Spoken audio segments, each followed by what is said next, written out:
नमस्कार दोस्तों जनरल के एयर कंडीशनर्स और मित्सुबिशी हेवी इंडस्ट्रीज के एयर कंडीशनर्स दोनों को ही हेवी ड्यूटी मशीन्स में हेवी ड्यूटी एयर कंडीशनर्स में गिना जाता है। और वो इसलिए क्योंकि इन दोनों में ही आपको काफ़ी ज़्यादा हाई टनेज के एयर कंडीशनर्स जो कि 3 या फिर 3 से भी थोड़े से ज़्यादा टनेज के एसीज आपको देखने को मिल जाते हैं। इन दोनों में ही आपको हाई परफॉर्मेंस हाई कूलिंग देखने को मिल जाती है। और इन दोनों ही एयर कंडीशनर्स में जो मेन फोकस होता है वो ISCR वैल्यू की तरफ या फिर स्टार रेटिंग की तरफ नहीं होता है, बल्कि मेन फोकस होता है कूलिंग की तरफ और परफॉर्मेंस की तरफ। यानी कि अगर आपको एक हाई टनेज का एसी लेना है और आपका मेन फोकस है कूलिंग और परफॉर्मेंस, तो दोस्तों MHI या फिर जनरल इन दोनों में से कोई भी एयर कंडीशनर आप कंसीडर कर सकते हैं। लेकिन अगर हेवी ड्यूटी एयर कंडीशनर्स में MHI यानी कि मित्सुबिशी हेवी इंडस्ट्रीज और जनरल को कंपेयर किया जाए, क्या होता है अगर हम इन दोनों ही हेवी ड्यूटी एयर कंडीशनर्स को आपस में कंपेयर करते हैं, तो कौन सा एसी थोड़ा सा आगे निकल जाता है, कौन सा थोड़ा सा पीछे रह जाता है,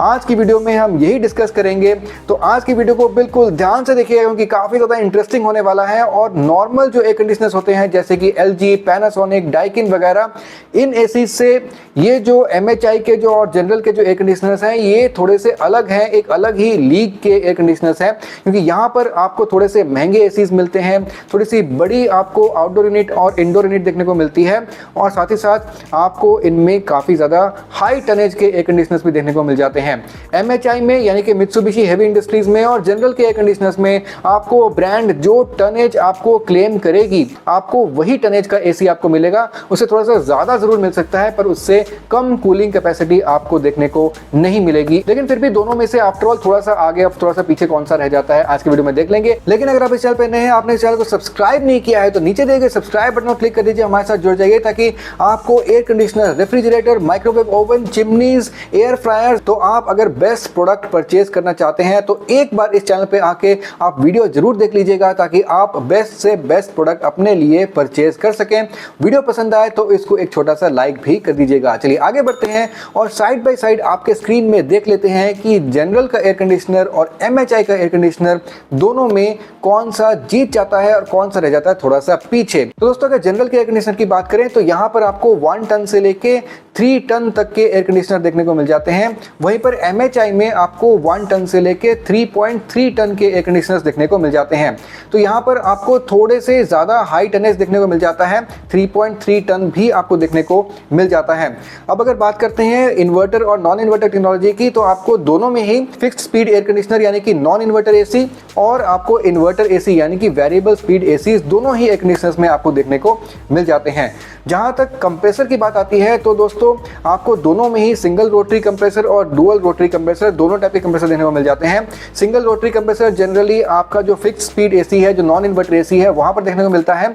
और डुअल रोटरी यानी कि ट्विन रोटरी कंप्रेसर आपको देखने को मिलता है जहां पर आपका इन्वर्टर AC है। लेकिन दोनों ही एसीज के जो कंप्रेसर हैं काफी हेवी ड्यूटी हैं और बहुत ही बढ़िया, काफी ज्यादा पावरफुल मोटर द्वारा ये चलते हैं। और MHI में तो आपको जो मिनिमम जो RPM है, आपको 7 से लेके 15 RPM तक की इसके जो कंप्रेसर है वो चल सकता है, ये कि काफी लो RPM है। और इसका मतलब ये कि MHI के जो AC हैं वो बहुत ही ज्यादा स्लो स्पीड में चल के काफी लो टनेज में भी आपको कूलिंग दे सकते हैं। और दोस्तों दोनों ही एयर कंडीशनर्स में आपको अलग अलग टनेज के फिक्स्ड मोड आपको नहीं मिलते हैं, जैसा आपको LG, पैनासोनिक वगैरह मिल जाता है। ऑटोमेटिकली दोनों ही ACs depending upon the load on the room अपने आप से अपने टनेज को जो है वो चेंज करते रहते हैं और उस हिसाब से आपको कूलिंग आपके हिसाब से देते रहते हैं। लेकिन दोस्तों अब चलते हैं दोनों ही एसीज के आउटडोर यूनिट की तरफ और यहाँ पर आपको डिफरेंसेस देखने शुरू हो जाते हैं। तो अगर हम जनरल के एयर कंडीशनर का आउटडोर यूनिट देखें तो यहाँ पर भी आपको प्योर कॉपर के आपको कॉइल्स देखने को मिलते हैं और ठीक आपको MHI में भी प्योर कॉपर के कॉइल्स देखने को मिल जाते हैं। लेकिन अब डिफरेंस कहाँ पे आता है, आपको जनरल के एयर कंडीशनर्स में जो कॉपर कॉइल्स हैं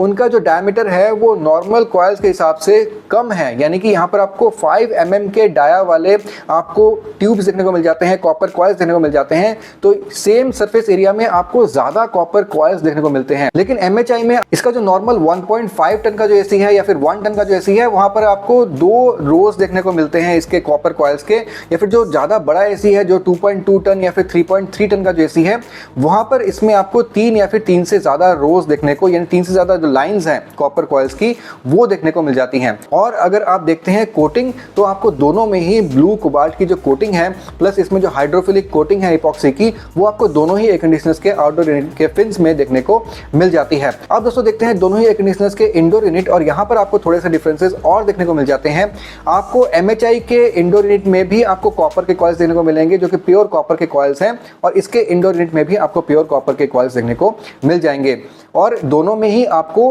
ब्लू कोबाल्ट की कोटिंग भी फिन्स में देखने को मिल जाएगी। लेकिन जो डिफरेंस आता है वो आता है एयर थ्रो टेक्नोलॉजी या फिर एयर फ्लो टेक्नोलॉजी में।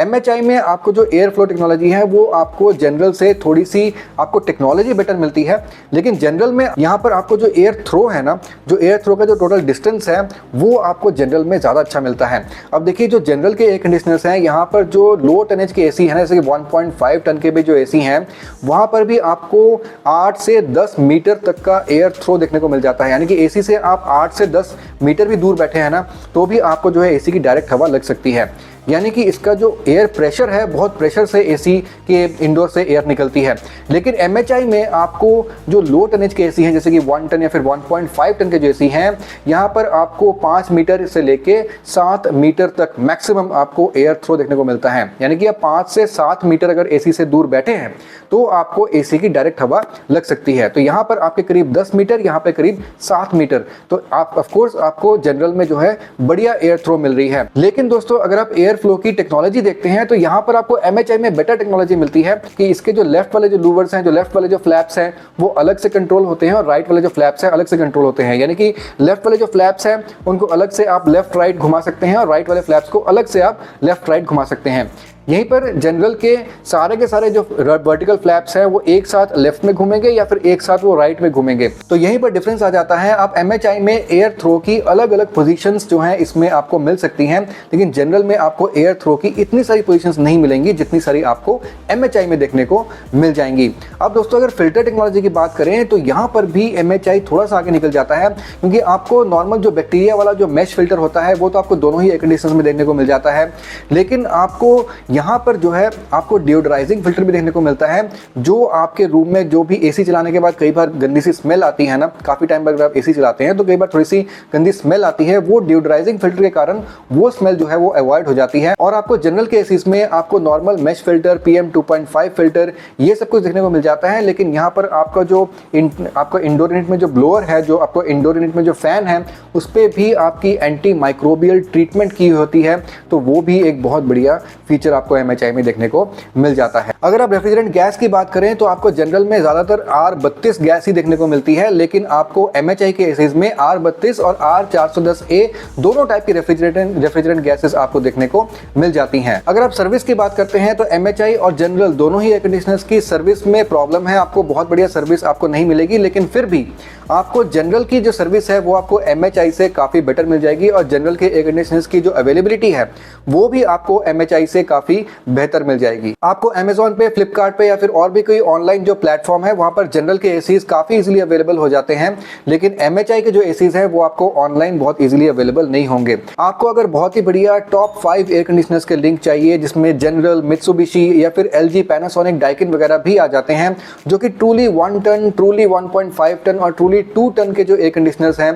उन सभी के लिंक्स इस वीडियो के डिस्क्रिप्शन बॉक्स में आपको मिल जाएंगे। उन लिंक्स पे क्लिक करके आप उन एयर कंडीशनर्स को एक्सप्लोर कर सकते हैं, चाहे तो वहां से आप उनको खरीद भी सकते हैं। तो यही थे मेन डिफरेंस जनरल के और मित्सुबिशी हेवी इंडस्ट्रीज के एयर कंडीशनर्स में। दोनों एयर कंडीशनर्स बहुत ही बढ़िया हैं, बहुत ही हाई कैपेसिटी, हाई परफॉर्मेंस और हाई कूलिंग अचीव करने वाले हैं, और इनमें ISR वैल्यू और स्टार रेटिंग में बहुत ज़्यादा फोकस नहीं दिया जाता है। इसीलिए अगर आप एक बेस्ट से best high performance air conditioner लगाना चाहते हैं तो आप जनरल के एयर कंडीशनर्स या फिर मित्सुबिशी हेवी इंडस्ट्रीज के एसीज को जरूर कंसिडर कर सकते हैं। और इन दोनों में भी अगर थोड़ा सा बेहतर मैं मानता हूं तो वो जनरल के एसीज मानता हूं, क्योंकि यहाँ पर आपको थोड़ी सी सर्विस भी बेटर मिल जाती है, और साथ ही साथ आपको जो एयर थ्रो है और ओवरऑल जो आउटडोर यूनिट की जो टेक्नोलॉजी है ना, वो आपको जनरल में थोड़ी सी बेहतर देखने को मिल जाती है। चलिए मैं आपसे मिलता हूं अगली वीडियो में किसी और टॉपिक के साथ, तब तक के लिए सुदीप साइनिंग ऑफ।